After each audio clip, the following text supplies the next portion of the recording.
उत्तर प्रदेश में कानून नाम की कोई चीज़ नहीं रह गई है, क्योंकि एक तरफ तो आप देखते हैं कि तकरीबन 200 लोगों का काउंटर हुआ है, इनकाउंटर, और 1500 लोगों का कहा जाता है कि उनका इनकाउंटर नहीं हुआ। इनकाउंटर तो हुए हैं, लेकिन पैर के नीचे गोलियां मारी गई, इसलिए वो मरने वालों में शामिल नहीं, और इनकी तादाद तकरीबन, ऐसे इंसिडेंट की तादाद तकरीबन 1500 है। लेकिन सबसे ज़्यादा बड़ी बात यह है कि एक पर्टिकुलर कास्ट के लोग, जिनके खिलाफ केस हैं, हीनियस क्राइम्स हैं, जिनमें बहुत सारे नाम लिए जा सकते हैं, जो पॉलिटिकल लीडर्स भी हैं और कास्ट लीडर्स भी हैं, उसमें बहुत बदनाम बदनाम लोग हैं और बहुत इज्जतदार बना दिए गए हैं, उनका कोई इनकाउंटर नहीं आज तक हुआ है। अब जब राहुल गांधी पे आया तब कांग्रेस बोली, इसी तरह से दूसरे इनकाउंटर्स जो हो रहे हैं, किलिंग्स हो रही हैं, तब लोग खामोश बैठे हुए हैं। जब मुजफ्फरनगर के सारे राइट्स केसेस में लोगों को छोड़ दिया गया तब लोग खामोश रहे। जब बिल्किस बानो में इतनी बड़ी ज्यादती हो गई तो लोग खामोश रहे। अपने पे जब पड़ती है उस वक्त जब बोलते हैं तो उस आवाज में ताकत बहुत कम होती है। इसलिए इंसाफ की लड़ाई के लिए सारे मुल्क के लोगों को, सारे जो जितने रिस्पॉन्सिबल शहरी हैं, उनको खड़े होना चाहिए। वो सिर्फ एक पॉलिटिकल दुश्मनी की वजह से अतीक एक मोहरा थे, जिससे कि बीजेपी और तमाम तरह की पार्टियां उसका फायदा उठा रही थी।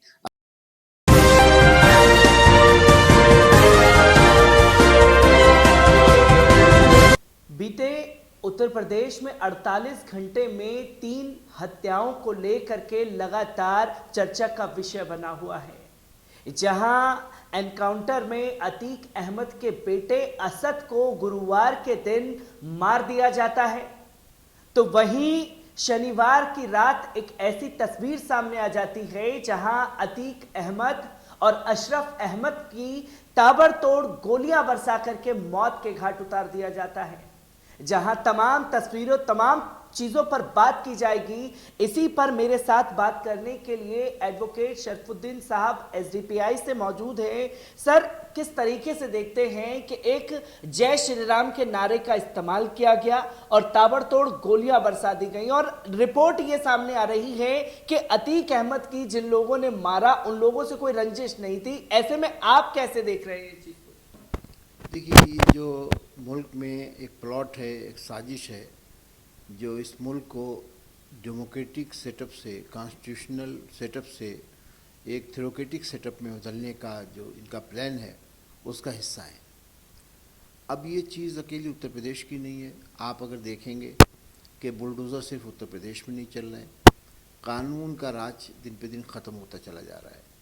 अभी रामनवमी पे आपने देखा कि पूरे मुल्क में क्या हो रहा है कि मस्जिदों के सामने जाके क्या कर रहे हैं। और अभी तो अच्छा हुआ कि एक जो गाय को हिंदू महासभा के लोगों ने काट के और उसमें जो राइट फैलाने की कोशिश की थी, हिंदू मुस्लिम दुश्मनी बढ़ाने की, उसमें आगरा पुलिस ने 4 लोगों को गिरफ्तार किया।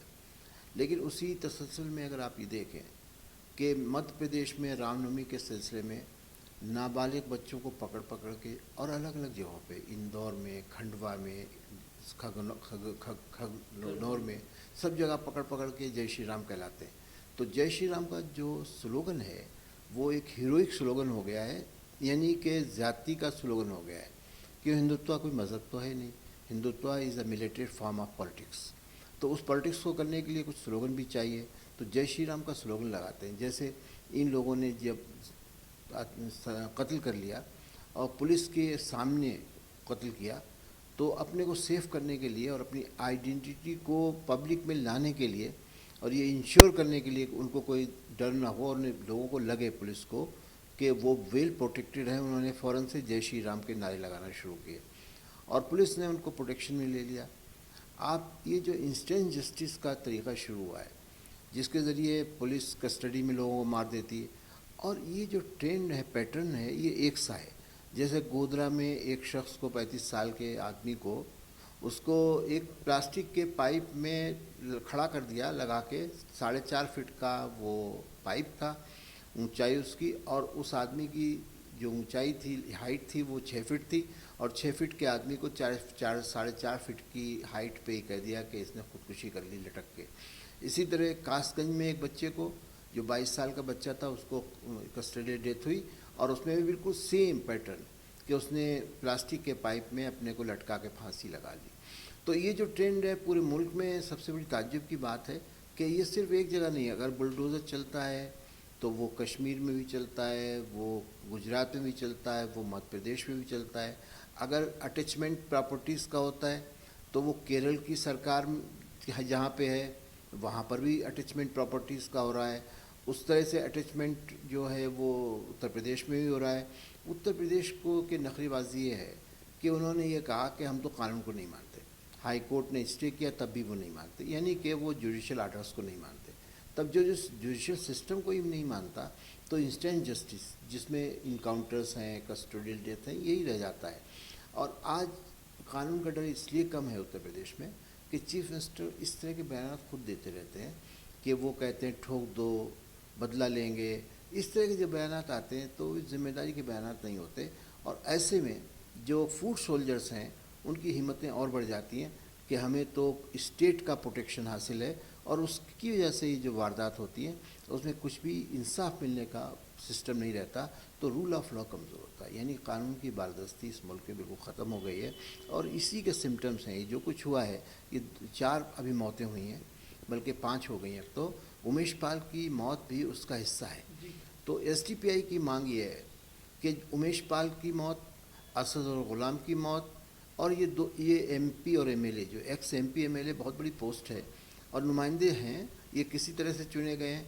इनका कोई भी मानेगा तब भी इनका हैसियत तो एमएलए एमपी की थी, और उनको जिस तरह से मार दिया गया, और वो भी इस अंदाज में मारा गया कि जंगल में ले जाया गया, पहले रिकवरी कराई गई और रिकवरी करा के दिखाया गया कि उनके पास से कुछ हथियार मिला है, 56 कारतूस मिले हैं, वो भी विदेशी मेड के हैं। और उसके बाद उनको जब एक ऐसी जगह पे लाया गया जहाँ बहुत बड़ी आबादी है, और वो भी मुस्लिम आबादी है, उसके बाद कॉल्विन हॉस्पिटल है, वहाँ पर जिस तरह से मारा गया और पुलिस के दरमियान, और फिर जो नारे लगाए गए, और सेफली उन कल्प्रिट्स को जो बिल्कुल जिन्होंने क्लोज रेंज से मारा है और खोपड़ी के ऊपर, सर के ऊपर गोली चलाई है, यानी कि पुलिस के ऊपर से गोली निकाली है, पुलिस के दरमियान से उन्होंने वो बैरल निकाला है और कत्ल किया है।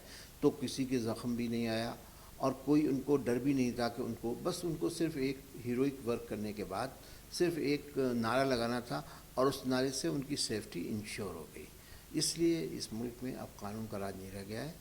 अभी एसडीपीआई मांग करती है कि तीनों इंसिडेंट्स, उमेश पाल का मर्डर, असद और ग़ुलाम की जो जिस तरह से इनकाउंटर हुआ है, और ये अतीक और अशरफ का जिस तरह से किलिंग हुई, इनको क्लब किया जाए, एक साथ किया जाए, और इसकी हाई कोर्ट के सिटिंग जज के ज़रिए एक इंक्वायरी कराई जाए। क्योंकि नहीं तो ये मुल्क में एक बहुत बड़ी सी हैसियत, जो मुल्क में कानून की हैसियत है, वो कम हो रही है, और उससे बहुत नुकसान होने वाला है। देखिए अभी क्या होता है कि अभी लगता है कि अभी उनका मर्डर हो रहा है, पहले उमेश पाल का हुआ तो इंसाफ नहीं हो पाया, तो आगे और बात बढ़ती चली जा रही है। तो इसका कोई अंत नहीं है, इसकी कोई इंतहा नहीं है। इसलिए कानून के राज को कायम करना है तो इंसाफ के रास्ते पे चलना। क्योंकि सर हमने ये देखा कि जिस तरीके से हॉस्पिटल का बयान अभी सामने आया, उस हॉस्पिटल ने साफ उस पर कहा कि अतीक और अशरफ को लाने की जानकारी हमें दी ही नहीं गई थी, और अगर पुलिस चाहती तो वो पास में कहीं भी ले जा करके उनका डेली रूटीन चेकअप करवा सकती थी। एक एडवोकेट होने के नाते किस तरीके के पहलू, और लोग ये जानना चाहते हैं क्योंकि चश्मदीदों के बयान सामने आ रहे हैं कि अपराधी जो हैं वो मीडिया कर्मी बन करके पुलिस की गाड़ी में बाकायदा बैठ करके आते हुए देखे गए हैं, तो किस तरीके से पहलुओं की जांच होने की मांग चाहिए? देखिए ये जो एक मसला है कि अभी यूपी में जब से योगी साहब की सरकार बनी है, 2017 से अब तक का आंकड़ा ये है कि तकरीबन 200 लोगों की जानें गई हैं।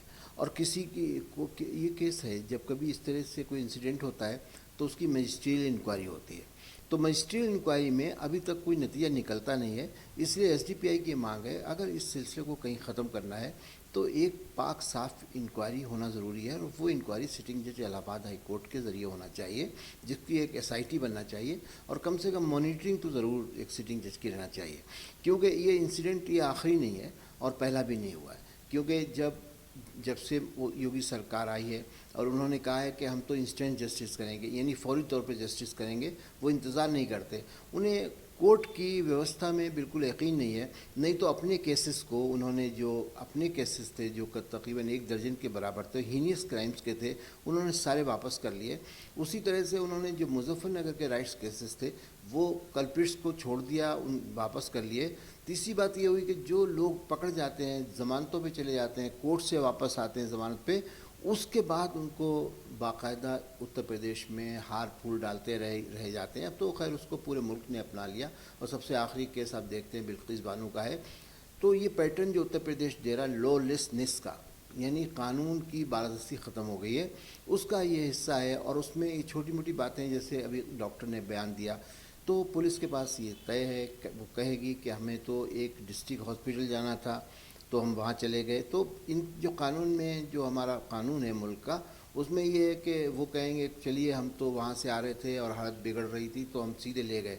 लेकिन अगर कोर्ट सही तरह से इंक्वायरी करेगा, कोई जुडिशियल इंक्वायरी होगी, तो ये सब बातें सब सामने आ जाएंगी। और लोगों को इस बात का बहुत अफसोस है कि उत्तर प्रदेश में कानून नाम की कोई चीज़ नहीं रह गई है। क्योंकि एक तरफ तो आप देखते हैं कि तकरीबन 200 लोगों का काउंटर हुआ है, इनकाउंटर, और 1500 लोगों का कहा जाता है कि उनका इनकाउंटर नहीं हुआ। इनकाउंटर तो हुए हैं लेकिन पैर के नीचे गोलियां मारी गई, इसलिए वो मरने वालों में शामिल नहीं। और इनकी तादाद तकरीबन, ऐसे इंसिडेंट की तादाद तकरीबन 1500 है। लेकिन सबसे ज़्यादा बड़ी बात यह है कि एक पर्टिकुलर कास्ट के लोग जिनके खिलाफ केस हैं, हीनियस क्राइम्स हैं, जिनमें बहुत सारे नाम लिए जा सकते हैं, जो पॉलिटिकल लीडर्स भी हैं और कास्ट लीडर्स भी हैं, उसमें बहुत बदनाम लोग हैं और बहुत इज्जतदार बना दिए गए हैं, उनका कोई इनकाउंटर नहीं आज तक हुआ है। क्योंकि सर इसके साथ साथ एक पहलू इसका ये भी सामने आया, क्योंकि अतीक अहमद जब गुजरात की जेल में बंद थे, उत्तर प्रदेश लाने का सिलसिला होने जारी था, तो उन्होंने एक PIL सुप्रीम कोर्ट में डाली थी और सुप्रीम कोर्ट में ये कहा था कि उत्तर प्रदेश मुझे ले जाया जा रहा है, मेरी हत्या हो सकती है। पर सुप्रीम कोर्ट ने कोई संज्ञान नहीं लिया, एंटरटेन नहीं किया, ये कहते हुए कि आपके इसमें आपको हथकड़ी लगा करके पुलिस प्रोटेक्शन में लेकर के जाया जा रहा है, तो आपको सिक्योरिटी चाहिए क्यों? तो किस तरीके से देखते हैं सुप्रीम कोर्ट ने, अगर उस दौरान अतीक अहमद जो कहना चाह रहे थे अगर बात मानी होती तो आज तस्वीर ये नहीं होती? देखिए, ये जो सिस्टम है जिसमें कानून की बालादस्ती ख़त्म होती है, तो उसमें पहले नंबर पे जो आता है वो इंसाफ का राज जो नाकाम होता है, उसी से शुरू होता है। तो यहाँ उत्तर प्रदेश में और इंडिया में पूरे में BJP ने ये बता दिया है कि हम कानून की रखवाली करने में बिल्कुल नाकाम भी है और हमारी नीयत भी नहीं है। आप इस तरह की बहुत मिसालें दे सकते हैं जहाँ पे सुप्रीम कोर्ट ने भी अपनी नाकामी जाहिर की है और उन्होंने ज़रूरत से ज़्यादा एतबार किया है उन लोगों पे जो बिल्कुल कानून की पासदारी नहीं करते। और इस बात को समझना पड़ेगी आइंदा कि ये बहुत बड़ा केस है कि जब इंसान कहता है कि अभी क्या था, इससे पहले ये था सिविल लिबर्टी सबसे ज़्यादा ज़रूरी है, एक दिन भी जेल में ज़्यादा इंसान नहीं रह पाए। लेकिन जब कॉन्स्टिट्यूशन में फंडामेंटल राइट्स को ही डाइल्यूट कर दिया गया और सुप्रीम कोर्ट में उस जो जिस तरह से ये पैदा हुआ है कन्फ्यूज़न की हालत, उसमें जब चाहते हैं ऑर्डर करते हैं। अब कोई भी इसमें अकाउंटेबिलिटी नहीं रह गई। अब सुप्रीम कोर्ट ने एक ऑर्डर कर दिया, अब सुप्रीम कोर्ट क्या करेगा? सुप्रीम कोर्ट को सो मोटो एक्शन करना चाहिए था, अभी फ़ौरन से जवाब तलबी करना चाहिए थी और इसकी इंक्वायरी खुद भी अपॉइंट करना चाहिए थी, क्योंकि सुप्रीम कोर्ट का जो भरोसा है वो टूटा है। और सुप्रीम कोर्ट को भरोसा बनाए रखने के लिए कुछ तो एक्सेप्शनल स्टेप्स लेना ही चाहिए। क्योंकि सर जहां कहीं ना कहीं संविधान पर से लोग विश्वास खो रहे हैं, क्योंकि उत्तर प्रदेश सरकार ने एक मैसेज लोगों को देने की कोशिश कर दी है कि जो भी इंसाफ होगा वो सड़क पर ही होगा। अगर आपको किसी अपराधी को सजा देनी है तो एनकाउंटर में उसे मार दिया जाएगा, या किसी माफिया को सजा देनी है तो उसे मरवा दिया जाएगा। आप किस तरीके से देखते हैं? क्योंकि ये कहीं ना कहीं हम लगातार देख रहे हैं कि मुस्लिम नामों को ज्यादा टारगेट किया जा रहा है, तो क्या मुस्लिमों को टारगेट करके अपनी वोट बैंक की राजनीति करवाना चाहते हैं? क्या अशरफ और अतीक की हत्या इसी कड़ी का एक पहलू है? देखिए, मुसलमान तो एक बहाना है कि मुसलमान के ऊपर ज्यादती हो रही है, वो लाइमलाइट में आ जाता है। जो सरकार का, RSS का और हिंदुत्व फोर्सेस का जो बड़ा प्रोग्राम है वो ये है कि आज़ादी के बाद से ही उनकी कोशिश ये रही है कि जो इस मुल्क में कॉन्स्टिट्यूशनल सिस्टम है, डेमोक्रेटिक सिस्टम है और इस मुल्क का जो सेकुलर निज़ाम है उसको नाकाम किया जाए। और लोग ये कहने लगे कि नाकाम हो गया है सिस्टम, ये फेल हो गया, अब नए सिस्टम की ज़रूरत है। तो वो कुल मिला के वही साबित करते रहते हैं। हमेशा उनकी जो क्वेश्चन रहती हैं वो ये रहती हैं कि लोग ये कहने लगे ये व्यवस्था, ये निज़ाम, ये सिस्टम फेल हो गया, अब हमें नए सिस्टम की ज़रूरत है। उसमें गाय बगाए जो हमारी एग्जीक्यूटिव है, जुडिशरी है या इंटेलिजेंस है, वो भी उसमें उनका साथ इस तरह से दे देती है, दानिश्ता तौर पे, गैर दानिश्ता तौर पे। गैर दानिश्ता तौर पे ज़्यादातर, जैसे सुप्रीम कोर्ट को बेशुमार एतबार था कि जो कानून है वो अपना रोल करेगा, और जब इतने पुलिस वाले एक आदमी की हिफाजत करने के लिए तैयार हैं तो फिर अलग से हिफाजत देने की ज़रूरत क्या है, क्योंकि जब स्कर्ट में या सिक्योरिटी में ले जाया जा रहा है तो अभी जो बात उठती है वो ये है कि जहाँ पर फॉल्ट होती है उसे पकड़ा जाना चाहिए, रिव्यू किया जाना चाहिए और उस पर कुछ ऐसे कदम उठाना चाहिए। मैं समझता हूँ सुप्रीम कोर्ट के ऊपर जिम्मेदारी बनती है कि वो इसको एज चैलेंज लें, क्योंकि आइंदा का जो कोर्स है डेमोक्रेसी का और इस मुल्क की सालमियत का, इस मुल्क में जो एतबार है उसका सुप्रीम कोर्ट उसके लिए बहुत बड़ा जिम्मेदार है, क्योंकि अभी भी लोगों की निगाह सुप्रीम कोर्ट की तरफ है। वरना वो जब गुजरात से लाए जा रहे थे तो सुप्रीम कोर्ट आए थे, सुप्रीम कोर्ट को उन्हें प्रोटेक्शन नहीं दिया, सिर्फ ये कहा कि ये जिम्मेदारी स्टेट गवर्नमेंट की है। लेकिन स्टेट गवर्नमेंट ने जब फेल्योर किया है तो ये एतबार सुप्रीम कोर्ट का टूटा है, इस मुल्क का जो कानून है उसका टूटा है, जो हमारा एक सेकुलर निज़ाम है उसका टूटा है, और जो डेमोक्रेटिक सिस्टम है उसका भी टूटा है। इसलिए उसको फिर से दुरुस्त करने की ज़रूरत है। क्योंकि सर जो कानून की धज्जियां साफ तौर पर उत्तर प्रदेश में उड़ी, संविधान को सीधे तौर पर चुनौती देने की कोशिश उत्तर प्रदेश सरकार द्वारा की गई है, तमाम लोगों के पोस्ट जो हैं वो सामने आ रहे हैं, अतीक अहमद और अशरफ के साथ में जो हुआ, आप किस तरीके से देख रहे हैं इस केस को? क्योंकि अब ये दिखाने की कोशिश की जा रही है कुछ मीडिया बंधुओं द्वारा कि देखिए किस तरीके से एक माफिया के समर्थन में मुसलमान उतर करके अपनी बयानबाजी कर रहे हैं। अगर कोई राजनीतिक पार्टी भी बयान दे रही है तो वो ये दिखाने की कोशिश कर रही है भारतीय जनता पार्टी कि ये देखिए कि एक डॉन का समर्थन किया जा रहा है। असल में ये एक लंबी बहस है, क्योंकि अतीक किसी एक पर्टिकुलर पार्टी में नहीं रहे, उनको अपॉर्चुनिस्ट थे, उनको जहाँ भी मौका मिलता था उस पार्टी में जाते थे। और जहाँ तक हिंदू मुसलमान की बात है तो अतीक के ज़्यादातर क्राइम और ज़्यादा ज़्यादतियाँ मुसलमानों के ख़िलाफ़ हैं, और इलाहाबाद में रहने की वजह से और इलाहाबाद के बारे में जानने की वजह से मैं अच्छी तरह जानता हूँ कि अतीक ने जो भी ज़्यादा ज़्यादतियाँ की हैं अपने पॉलिटिकल इंटरेस्ट को पूरा करने के लिए, वो मुसलमानों के ख़िलाफ़ हैं। तो ये कम्युनिटी की बात है नहीं, क्योंकि अभी आखिरी केस जो बहुत बड़ा केस कम्युनिटी के ख़िलाफ़ हुआ था वो एक मदरसे में बच्चियों का रेप हुआ था, और जिसमें सीधा सीधा इनके ग्रोह का नाम आ रहा था। तो इसको हिंदू मुसलमान के तौर पे नहीं, लेकिन मुसलमान अगर कोई बात उठाता है तो उसे एज सिटीज़न ऑफ इंडिया समझा जाना चाहिए, क्योंकि इस मुल्क में कानून की बालादस्ती को कायम करने और मजबूत करने का सबका हक़ है, और उसमें मुसलमान की भी उतनी ज़िम्मेदारी बनती है कि वो गलत को गलत कहे। और कोई भी शख्स हो या किसी के साथ भी अगर ऐसा होता है जो कानून से अलग हटके उसको एक्स्ट्रा जुडिशियल मर्डर किलिंग होती है या कस्टोडियल डेथ होती है या उसको इंसाफ नहीं मिल पाता, क्यों इंसाफ मिलना हर एक का हक़ है। और कहा जाता है कि जब तक आदमी को आप ये साबित ना कर लें कोर्ट में कि वो उसने गुनाह किया है, वो बेगुनाह माना जाएगा। अतीक के ख़िलाफ़ जो मुकदमे चल रहे थे उनका बिल्कुल इंतहा होने वाली थी। बहुत सारे मुकदमों में चूँकि उनका सियासी असर था और उसमें हर एक पार्टी का सपोर्ट उनको हासिल था। उसमें बीजेपी के जो लोकल लीडर्स थे, जब कभी जांच होगी तो सामने आएगा कि अतीक को उन लोगों का कितना ज़्यादा सपोर्ट हासिल था। वो सिर्फ एक पॉलिटिकल दुश्मनी की वजह से अतीक एक मोहरा थे, जिससे कि बीजेपी और तमाम तरह की पार्टियां उसका फ़ायदा उठा रही थी। अभी आपने देखा कि अभी अपना दल में अतीक थे, तो अपना दल तो बीजेपी की अपनी एक पार्टी है। उसी तरह से अतीक का ताल्लुक़ अभी बीएसपी से उनकी बीवी को टिकट मिल रहा था। अतीक बहुत लंबे अरसे तक समाजवादी पार्टी में रहे, अतीक आज़ाद भी रहे। अतीक एक पॉलिटिकल एंटिटी के तौर पे ग्रो करने की कोशिश कर रहे थे, लेकिन उनका बेस तो क्राइम था। और इस वक्त जब कोई आदमी उनके हक़ में बात उठाता है तो वो अतीक की बात नहीं, इस मुल्क के कानून की बात है, इस मुल्क में कानून की बालादस्ती को कायम करने की बात है। वो किसी का भी मर्डर होता उसे बात उठाना चाहिए, और हम जब एक पॉलिटिकल या पब्लिक फील्ड में होते हैं तो हमें अपनी राय देना ही पड़ती है। एक आखिरी सवाल सर आपसे लेना चाहूँगा, क्योंकि यहाँ सीधे तौर पर योगी सरकार वर्सेस संविधान को दिखाने की कोशिश की जा रही है, जहाँ साफ तौर पर यह बताया जा रहा है कि ऐसे अपराधियों का ऑन द स्पॉट काम तमाम कर देना चाहिए, जो लगातार तस्वीरें दिखाने की कोशिश की जा रही है। अगर ऐसे ही इंसाफ होगा जब सूबे के मुख्यमंत्री ये कहेंगे कि हम माफियाओं को मिट्टी में मिला देंगे, तो लोगों का विश्वास रहेगा संविधान में? क्या अब जब लगातार सड़कों पर इंसाफ होगा तो क्या अदालतों को बंद हो जाना चाहिए? देखिए, पॉलिटिकल टॉक एक तरह की होती है, पेट्रोलिक रिटोरिक भी होता है, उसमें लोग ऐसा बयान भी देते हैं। लेकिन अब बात सिर्फ ये है कि जब इस तरह का बयान कोई, जब तक पॉलिटिकल लीडर होता है उसके मुंह में ऐसा बयान आ जाता है तो कुछ पाबंदी भी नहीं है, और जब वो पार्लियामेंट में बयान देता है तो उसकी अकाउंटेबिलिटी नहीं है।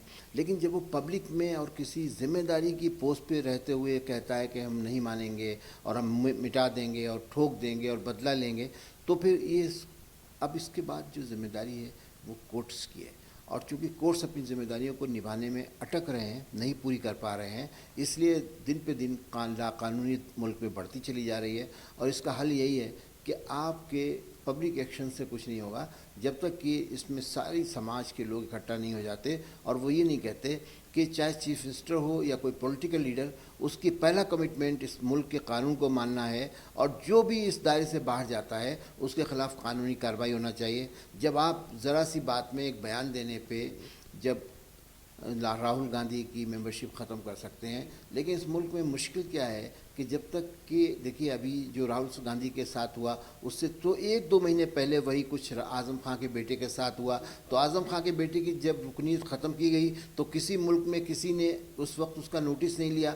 जो राहुल गांधी के साथ नहीं होता, अगर इससे पहले जब आज़म खां के बेटे के साथ गैर कानूनी अंदाज अपनाया गया था नहीं होती, तो राहुल गांधी उस वक्त खामोश बैठे रहे। अब जब राहुल गांधी पे आया तब कांग्रेस बोली। इसी तरह से दूसरे इनकाउंटर्स जो हो रहे हैं, किलिंग्स हो रही हैं, तब लोग खामोश बैठे हुए हैं। जब मुजफ्फरनगर के सारे राइट्स केसेस में लोगों को छोड़ दिया गया तब लोग खामोश रहे। जब बिल्किस बानो में इतनी बड़ी ज़्यादती हो गई तो लोग खामोश रहे। अपने पे जब पड़ती है उस वक्त जब बोलते हैं तो उस आवाज़ में ताकत बहुत कम होती है। इसलिए इंसाफ की लड़ाई के लिए सारे मुल्क के लोगों को, सारे जो जितने रिस्पॉन्सिबल शहरी हैं उनको खड़े होना चाहिए, और उस वक्त ये नहीं देखना चाहिए कि वो हिंदू है, मुसलमान है, सिख है, ईसाई है, दलित है, बैकवर्ड है, बल्कि जो इंसाफ और कानून की जिस तरह से भी पामाली हो उस वक्त आवाज़ उठाना ही चाहिए। आज हम जब अतीक के बारे में कहते हैं तो हम मानते हैं कि वो एक ऐसे कैरेक्टर थे जिनके ऊपर बहुत सारे इल्ज़ामात थे और उनके ऊपर बहुत सारी शिकायतें हैं, बहुत ज़्यादतियाँ हैं, लेकिन उसका एक तरीक़ा था, वो जेल में बंद थे और जेल में बंद रहना चाहिए थे। कोर्ट से उनको सज़ाएं मिलना चाहिए थी और सारे ऐसे लोगों को मिलना चाहिए। लेकिन एक रास्ता जो बनाया जा रहा है जिसके ज़रिए एक ख़ास कम्युनिटी में डर पैदा करने की, खौफ पैदा करने की कोशिश की जा रही है। कानून का राज कायम करने के लिए कोई ज़रूरत नहीं है कि किसी एक कम्युनिटी या कास्ट को दबा के रखो, डरा के रखो, खौफज़दा करो। इसके लिए सारे मुल्क के लोगों को एक साथ आना चाहिए, क्योंकि जो खौफज़दा जो सोसाइटीज़ होती हैं वहाँ इंसाफ बहुत कमज़ोर हो जाता है। और अतीक के सिलसिले में अगर इंसाफ कायम होता है और कानून की बारादस्ती को कायम किया जाता है तो यही सबसे बड़ी बात होगी, क्योंकि आइंदा फिर इस तरह की किलिंग्स नहीं होंगी।